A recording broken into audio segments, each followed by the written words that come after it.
ಎಲ್ರಿಗೂ ನಮಸ್ಕಾರ. ನೀವು ನೋಡ್ತಾ ಇದ್ದೀರಾ ಕನ್ನಡದಲ್ಲಿ ಕಾನೂನು ಯೂಟ್ಯೂಬ್ ಚಾನಲ್. ನಾನು ಅಡ್ವೊಕೇಟ್ ಸಂಧ್ಯಾ ಗೌಡ. ನಾನಿವತ್ತು ಸುಪ್ರೀಂ ಕೋರ್ಟ್ ನೀಡಿರುವ ಮಹತ್ವದ ತೀರ್ಪಿನ ಬಗ್ಗೆ ಈ ವಿಡಿಯೋದಲ್ಲಿ ತಿಳಿಸ್ತಾ ಇದ್ದೀನಿ. ಈ ತೀರ್ಪಿನಲ್ಲಿ ಸುಪ್ರೀಂ ಕೋರ್ಟ್ ಒಂದು ಪ್ರಮುಖ ಕಾನೂನು ತತ್ವವನ್ನು ಸ್ಪಷ್ಟಪಡಿಸಿದೆ.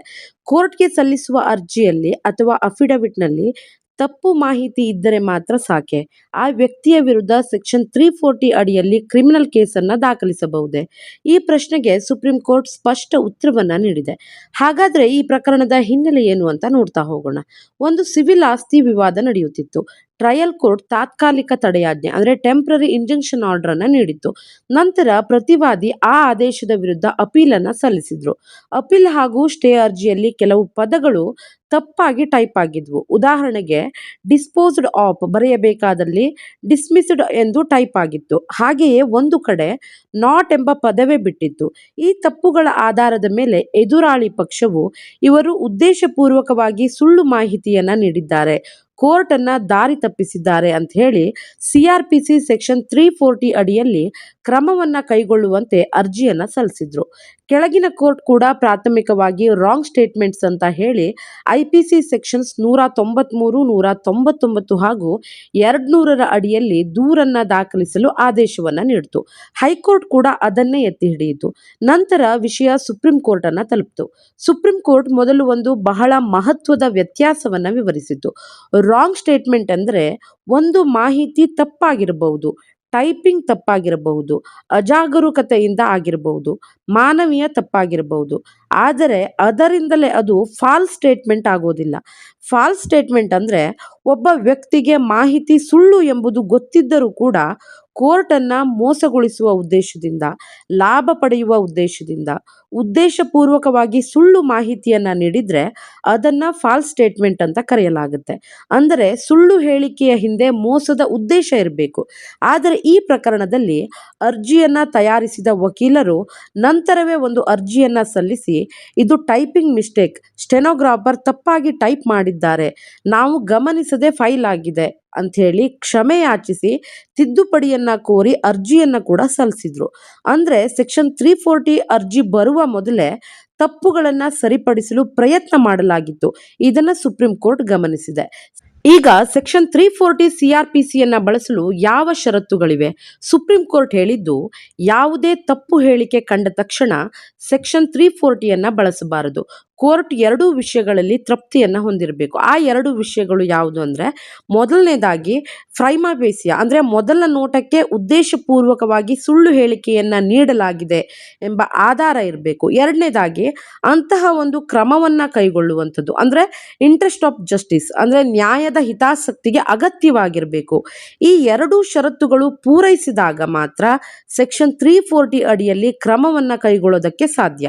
ಕೆಳಗಿನ ಕೋರ್ಟು ರಾಂಗ್ ಸ್ಟೇಟ್ಮೆಂಟ್ ಇದೆ ಎಂದು ಮಾತ್ರ ಹೇಳಿತ್ತು, ಆದರೆ ಫಾಲ್ಸ್ ಸ್ಟೇಟ್ಮೆಂಟ್ ಎಂದು ಹೇಳಿರಲಿಲ್ಲ. ಇದು ಬಹಳ ದೊಡ್ಡ ವ್ಯತ್ಯಾಸ ಅಂತ ಹೇಳಿ ಸುಪ್ರೀಂ ಕೋರ್ಟ್ ತಿಳಿಸಿದೆ. ಯಾಕೆಂದ್ರೆ IPC ಸೆಕ್ಷನ್ 193, 199, 200 ಅನ್ವಯವಾಗಬೇಕಾದ್ರೆ ಸಾಮಾನ್ಯ ತಪ್ಪು ಸಾಕಾಗೋದಿಲ್ಲ, ಉದ್ದೇಶಪೂರ್ವಕ ಸುಳ್ಳು ಹೇಳಿಕೆ ಇರಬೇಕು. ಮತ್ತೊಂದು ಪ್ರಮುಖ ಅಂಶ, ಸೆಕ್ಷನ್ 340ಯನ್ನ ಬಳಸುವಾಗ ಕೋರ್ಟು ಇದು ನ್ಯಾಯದ ಹಿತಾಸಕ್ತಿಗೆ ಅಗತ್ಯ ಎಂಬ ಸ್ಪಷ್ಟ ಅಭಿಪ್ರಾಯವನ್ನು ದಾಖಲಿಸಬೇಕು. ಆದರೆ ಈ ಪ್ರಕರಣದಲ್ಲಿ ಅಂತಹ ಯಾವುದೇ ದಾಖಲಾತಿ ಇರಲಿಲ್ಲ. ಆದ್ದರಿಂದ ಆದೇಶ ಕಾನೂನು ಬಾಹಿರ ಅಂತ ಹೇಳಿ ಸುಪ್ರೀಂ ಕೋರ್ಟ್ ಹೇಳ್ತು. ಸುಪ್ರೀಂ ಕೋರ್ಟ್ ಮತ್ತೊಂದು ಪ್ರಮುಖ ವಿಷಯವನ್ನು ಕೂಡ ಹೇಳ್ತು. ಕೆಳಗಿನ ಕೋರ್ಟು ರಾಂಗ್ ಸ್ಟೇಟ್ಮೆಂಟ್ ಎಂದು ಹೇಳಿದ್ರೆ ಅಪೀಲ್ನಲ್ಲಿ ಹೈಕೋರ್ಟ್ ಫಾಲ್ಸ್ ಅಫಿಡವಿಟ್ ಎಂದು ಹೊಸ ಕಾರಣವನ್ನ ನೀಡಿ ಆದೇಶವನ್ನ ಸಮರ್ಥಿಸಲು ಸಾಧ್ಯವಿಲ್ಲ. ಅಪೀಲ್ ಮಾಡಿದ ವ್ಯಕ್ತಿಯನ್ನ ಇನ್ನೂ ಕೆಟ್ಟ ಪರಿಸ್ಥಿತಿಗೆ ತಳ್ಳಲು ಕೋರ್ಟ್ಗೆ ಅವಕಾಶ ಇರೋದಿಲ್ಲ. ಸುಪ್ರೀಂ ಕೋರ್ಟ್ ನೀಡಿದ ಪ್ರಮುಖ ತತ್ವಗಳು ಅಂದ್ರೆ, ಈ ತೀರ್ಪಿನಲ್ಲಿ ಸುಪ್ರೀಂ ಕೋರ್ಟ್ ಸ್ಪಷ್ಟವಾಗಿ ಹೇಳಿದೆ, ಪ್ರತಿಯೊಂದು ತಪ್ಪು ಹೇಳಿಕೆಗೆ ಸೆಕ್ಷನ್ 340 ಅನ್ವಯಿಸೋದಿಲ್ಲ. ಉದ್ದೇಶಪೂರ್ವಕ ಸುಳ್ಳಿರಬೇಕಾಗತ್ತೆ, ಮೋಸ ಮಾಡುವ ಉದ್ದೇಶವಿರಬೇಕು, ಕೋರ್ಟ್ಗೆ ನ್ಯಾಯದ ಆಡಳಿತಕ್ಕೆ ಹಾನಿಯಾಗಿರಬೇಕು, ಕ್ರಮ ಕೈಗೊಳ್ಳುವುದು ನ್ಯಾಯದ ಹಿತಾಸಕ್ತಿಗೆ ಅಗತ್ಯವಾಗಿರಬೇಕು, ಕೇವಲ ಅನುಮಾನ ಅಥವಾ ಸಣ್ಣ ತಪ್ಪಿನ ಆಧಾರದ ಮೇಲೆ ಕ್ರಿಮಿನಲ್ ಪ್ರಕರಣವನ್ನು ದಾಖಲಿಸಲು ಸಾಧ್ಯವಿಲ್ಲ. ಈ ತೀರ್ಪು ಪ್ರತಿಯೊಬ್ಬರಿಗೂ ಕೂಡ ಉಪಯೋಗವಾಗುವಂತಹ ಮಹತ್ವದ ತೀರ್ಪಾಗಿದೆ. ಯಾಕೆಂದರೆ ಹಲವಾರು ಬಾರಿ ಎದುರಾಳಿ ಪಕ್ಷವು ಕೇವಲ ಒತ್ತಡ ಹೇರುವ ಉದ್ದೇಶದಿಂದ ಸೆಕ್ಷನ್ 340 ಅರ್ಜಿಯನ್ನು ಸಲ್ಲಿಸೋದನ್ನು ನಾವು ನೋಡ್ತಾ ಇರ್ತೇವೆ. ಸುಪ್ರೀಂ ಕೋರ್ಟ್ ಈಗ ಸ್ಪಷ್ಟವಾಗಿ ಹೇಳಿದೆ, ಪ್ರತಿಯೊಂದು ಟೈಪಿಂಗ್ ತಪ್ಪು ಅಥವಾ ಮಾನವೀಯ ತಪ್ಪು ಅಥವಾ ಅಜಾಗರೂಕತೆಯಿಂದಾಗಿ ನಡೆದಂತಹ ತಪ್ಪು ಕ್ರಿಮಿನಲ್ ಅಪರಾಧವಾಗೋದಿಲ್ಲ. ನ್ಯಾಯಾಲಯವು ಅತ್ಯಂತ ಎಚ್ಚರಿಕೆಯಿಂದ ಸೆಕ್ಷನ್ 340 ಅಧಿಕಾರವನ್ನು ಬಳಸ್ಕೊಳ್ಬೇಕು. ಅಂತಿಮವಾಗಿ ಸುಪ್ರೀಂ ಕೋರ್ಟ್ ಕೆಳಗಿನ ಕೋರ್ಟ್ ಹಾಗೂ ಹೈಕೋರ್ಟ್ ಆದೇಶಗಳನ್ನು ಸಂಪೂರ್ಣವಾಗಿ ರದ್ದುಗೊಳಿಸ್ತು. ಸೆಕ್ಷನ್ 340 ಅಡಿಯಲ್ಲಿ ಸಲ್ಲಿಸಿದ್ದ ಅರ್ಜಿಯನ್ನು ವಜಾಗೊಳಿಸ್ತು.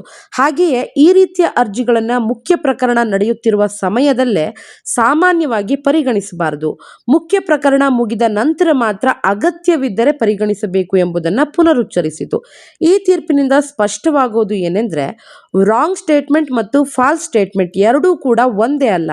ಕೇವಲ ತಪ್ಪಾಗಿದೆ ಎಂದು ಹೇಳಿ ಯಾರ ಮೇಲಾದರೂ IPC ಸೆಕ್ಷನ್ 193, 199 ಮತ್ತು 200ರ ಅಡಿಯಲ್ಲಿ ಕ್ರಿಮಿನಲ್ ಕ್ರಮ ಆರಂಭಿಸಲು ಸಾಧ್ಯವಿಲ್ಲ. ಉದ್ದೇಶಪೂರ್ವಕ ಸುಳ್ಳು, ನ್ಯಾಯಾಲಯವನ್ನು ದಾರಿ ತಪ್ಪಿಸುವ ಉದ್ದೇಶ ಮತ್ತು ನ್ಯಾಯದ ಹಿತಾಸಕ್ತಿ ಈ ಎಲ್ಲ ಅಂಶಗಳು ಇದ್ದಾಗ ಮಾತ್ರ ಸೆಕ್ಷನ್ 340 CRPCಯನ್ನು ಬಳಸಬಹುದು. ಇದು ನ್ಯಾಯಾಂಗದ ದುರುಪಯೋಗವನ್ನು ತಡೆಯುವ ಮಹತ್ವದ ತೀರ್ಪಾಗಿದೆ. ಸೊ ನೋಡಿದ್ರಲ್ಲ, ಈ ತೀರ್ಪು ನಿಮಗೆಲ್ಲ ಅರ್ಥ ಆಗಿದೆ ಅನ್ಕೋತೀನಿ. ವಿಡಿಯೋ ಇಷ್ಟ ಆಗಿದ್ರೆ ಲೈಕ್ ಮಾಡಿ, ಶೇರ್ ಮಾಡಿ. ಇಂತಹ ಸುಪ್ರೀಂ ಕೋರ್ಟ್ ಹಾಗೂ ಹೈಕೋರ್ಟ್ನ ಮಹತ್ವದ ತೀರ್ಪುಗಳ ಸರಳ ಕನ್ನಡ ವಿವರಣೆಗಾಗಿ ನಮ್ಮ ಕನ್ನಡದಲ್ಲಿ ಕಾನೂನು ಚಾನಲನ್ನು ಸಬ್ಸ್ಕ್ರೈಬ್ ಮಾಡೋದಕ್ಕೆ ಖಂಡಿತ ಮರಿಬೇಡಿ. Thank you so much.